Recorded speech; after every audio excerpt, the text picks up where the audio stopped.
The rain was merciless that Friday evening, thick, cold, and relentless, turning New York's sidewalks into rivers. Emily Hart stood under a flickering streetlight, her tote bag pressed to her chest, praying her Uber would hurry before she drowned. She was already late for the biggest interview of her life, an assistant position at Grayson Dynamics, one of the most prestigious tech firms in the country. Her phone buzzed. "Your driver is arriving, black Mercedes, plate 4XQ92. Seconds later, a sleek black Mercedes glided to the curb. Relief washed through her. She rushed toward it, flung open the back door, and collapsed into the seat with a sigh. "Oh, thank goodness," she gasped, shaking rain from her hair. "Can you please turn on the heat? And take me to Westbrook Tower, fast, if you can. I'm running late." The man behind the wheel turned his head slightly. He had striking gray eyes, sharp features, and a calm authority that didn't quite fit the Uber driver stereotype. His suit, perfectly tailored and obviously expensive, should have been her first clue. But Emily was too frazzled to notice. "Westbrook Tower," he repeated, amusement in his tone. "Yes, please," she said quickly. "Big interview. Biggest of my life, actually." He nodded once. "Seatbelt." She clicked it obediently, too distracted rehearsing her introduction to notice his smirk. "Good morning, Mr. Grayson. Thank you for the opportunity." She whispered it under her breath like a prayer. The car purred through the storm. The man drove smoothly, confidently, almost like he owned the road. For the first time that morning, Emily felt a flicker of calm. Then her phone buzzed again. A notification: "Your driver has arrived." She frowned. "Wait, what?" Slowly, she looked up at the man in front of her. Are you, my Uber driver?" He chuckled softly, eyes still on the road. "No, I'm afraid not." Emily's stomach dropped. "Oh my God." She grabbed her bag, mortified. I thought, your car, it's exactly like the one in the app." He just smiled. "You're not the first person to make that mistake. I'm so sorry, I should have checked. Please just drop me off anywhere, I'll walk the rest of the way." "Nonsense," he said calmly. "You said Westbrook Tower, didn't you? I happen to be going there myself." Her confusion deepened. What were the odds? She sat stiffly for the rest of the drive, face burning, wishing she could disappear. When they pulled up to the glittering glass skyscraper, she fumbled for her wallet. "Please, let me at least pay you for the trouble." "That won't be necessary, Miss Hart." She froze. "How do you?" But he was already out of the car, walking toward the entrance under a black umbrella. The doorman greeted him by name. Grayson. The name echoed in her head like a thunderclap. No way. Heart hammering, Emily stumbled inside the lobby. 10 minutes later, still trembling, she was ushered into the executive office suite. "Mr. Grayson will see you now," the assistant said with a polite smile. Emily stepped through the glass doors, and there he was, the same man from the car, sitting behind a mahogany desk with the city skyline glittering behind him. He looked up, faintly amused. "Miss Hart," he said. "We meet again, though I must say, your method of arrival was unconventional." Her throat went dry. I'm so sorry about earlier. I swear, I didn't realize." He waved a hand. "Relax. I found it refreshing, actually. People rarely mistake me for anyone but myself." Her cheeks burned. "Well, if it helps, you make a very convincing Uber driver." That earned a quiet laugh, deep and warm. "I'll take that as a compliment." He gestured for her to sit. "Now, you're here for the executive assistant position, correct?" She nodded, clutching her resume. "Yes, sir. Though, I completely understand if, after all that, you'd rather not." "On the contrary," he interrupted, leaning back in his chair. "I'm intrigued." He scanned her resume, occasionally glancing up. "You studied communications, worked 3 part-time jobs. Top of your class, ambitious, resourceful," he tilted his head. "And bold enough to climb into a stranger's car without hesitation." Emily winced. That last one wasn't intentional. "Still," he said, "it shows initiative." She blinked, unsure if he was teasing or serious. His expression gave nothing away. After several excruciating moments, he closed the file. "Miss Hart, tell me, why should I hire you?" She hesitated, then straightened her shoulders. "Because I don't give up. I've worked my way through everything life's thrown at me, bad jobs, late nights, failed interviews, and I'm still here, still trying. I may not be the most experienced, but I'll be the most determined person in your office." Silence stretched. Then, slowly, he smiled. "Honest answer," he said. "I like that." He stood and extended his hand. Welcome to Grayson Dynamics, Miss Hart. Her mouth fell open. Wait, you're offering me the job. Consider it a reward, he said lightly. For keeping me entertained this morning.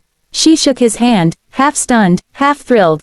Thank you, Mr. Grayson. I promise I won't let you down. I know, he said simply, eyes glinting with something unreadable. You've already made quite an impression.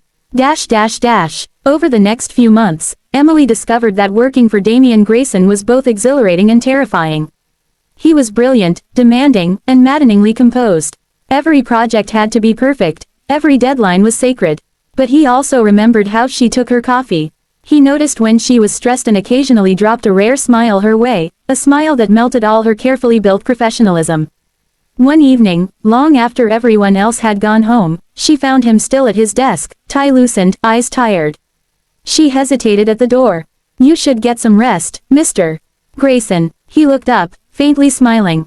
You first. She laughed softly. That's not how assistants work. Maybe not, he said, standing. But you're not like other assistants, are you? The air between them shifted, subtle, electric. For a long moment, neither spoke. Then he said quietly, you know, that day in the rain, I can't remember the last time someone treated me like just a person. Not a name, not a billionaire, just a guy with a car.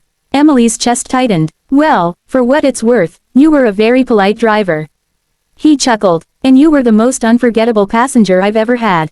Outside the window, the city shimmered. Inside, something unspoken lingered, possibility, perhaps, or the fragile start of something neither dared name.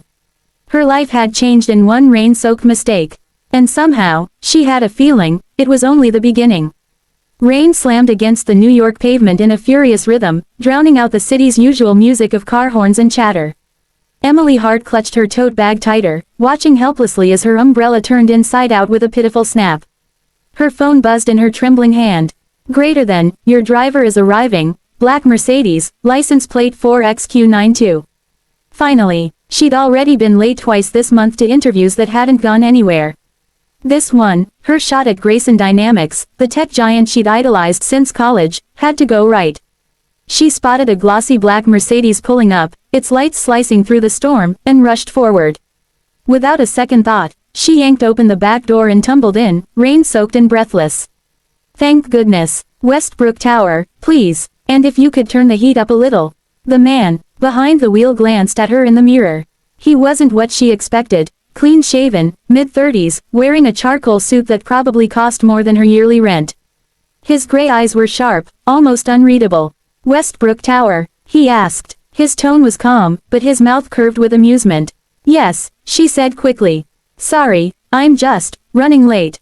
Big interview. It's probably a long shot, but, well, maybe not if I actually get there on time. Seatbelt, he said simply. She clicked it, cheeks warm with embarrassment, and fell silent. The car glided through traffic like it owned the streets. Emily tried to calm her nerves by rehearsing her introduction. Good morning, Mr. Grayson, thank you for seeing me. But then, her phone buzzed again. She frowned. Your driver has arrived. Wait, what? Her heart skipped. Slowly, she looked up. Excuse me, she said hesitantly.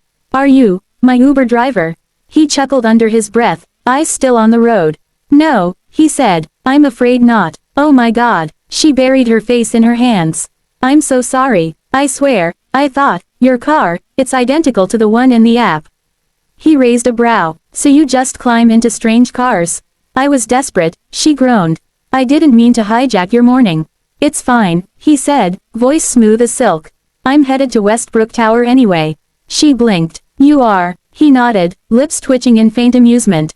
Coincidence. When they pulled up to the glowing tower minutes later, Emily fumbled for her wallet. Please, at least let me pay for gas. He shook his head. Not necessary, Miss Hart. Her eyes widened. How do you? But before she could finish, he stepped out of the car, snapped open a black umbrella, and disappeared into the building's entrance, where a doorman greeted him by name. Greater than, good morning, Mr. Grayson. Emily froze. The world seemed to tilt sideways. She whispered to herself, oh, no. 10 minutes later, drenched and mortified, she was escorted up to the 34th floor, the executive offices. The receptionist smiled. Mr. Grayson will see you now. Emily stepped inside. There he was. The same man from the car, now behind a massive glass desk, the Manhattan skyline stretching out behind him. "Miss Hart," he said, eyes glinting. "We meet again." Her stomach dropped through the floor. "You're Mr. Grayson." He leaned back in his chair. "That's what they tell me." "Oh my God, I'm so sorry about earlier. I didn't realize." He raised a hand to stop her. "No harm done. It's not every morning someone mistakes me for their chauffeur. I swear, I'm not usually this reckless." He smiled faintly. "I find that hard to believe." She exhaled shakily. "Well, I guess I should just go before I embarrass myself more." "Sit," he said simply. She hesitated. "Sir, you're here for the assistant position, aren't you? You might as well interview since you're already here." Her brain scrambled. After what just happened, he met her gaze, unreadable. "You handled your mistake with honesty and composure. That's more than I can say for half the people who work here." Emily sat down, still unsure whether he was serious or just humoring her. He flipped through her resume, his expression thoughtful. "You studied communications. Top of your class. No big connections, though." "No," she said, her chin lifting. "Everything I've done on my own." "That's admirable," he said. "And exhausting." She smiled faintly. "You have no idea." He studied her for a moment. "Tell me, Miss Hart, why should I hire someone who can't tell the difference between an Uber driver and a CEO?" She laughed nervously. "Because I don't make the same mistake twice." For the first time, he grinned. "Good answer." When the interview ended, Emily stood, half expecting him to dismiss her politely. But instead, he extended his hand. "Welcome to Grayson Dynamics, Miss Hart.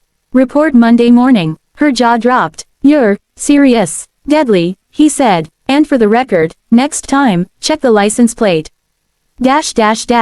Emily's first weeks were chaos. Mr. Grayson, Damien, as everyone called him when he wasn't around, was brilliant, exacting, and unpredictable. He ran his empire like a chessboard, seeing 10 moves ahead of everyone else. And yet, beneath that perfection was something disarmingly human. He never raised his voice. Never lost control. But when Emily brought him coffee at 7 a.m., she'd sometimes catch him staring out the window, lost in thoughts heavy enough to silence a room. The office buzzed with gossip. The new assistant, the rainstorm girl, the one who got hired because she made the boss laugh. She tried to ignore it. She focused on learning every task, meeting every impossible deadline. Still, there were moments, fleeting, electric, when their eyes met across the room, and the air seemed to thrum. One late evening, as she organized files for the next day's investor meeting, she realized he hadn't left yet. His office door was half open, soft light spilling into the hallway. "Mr. Grayson," she asked quietly. He looked up from his laptop. "You're still here." "So are you," she said, smiling faintly. He set his pen down. "You've done good work this week, Miss Hart." "Thank you. I've been trying not to mess up." He chuckled softly. "If only more people tried that hard." Then his gaze softened. "Do you ever regret it?" She frowned. "Regret what?" "Getting into the wrong car." Emily's lips curved. "Not for a second." He smiled, just barely, but it was enough to make her heartbeat stumble. Neither of them knew it then, but that rainy morning mistake had already rewritten both of their stories.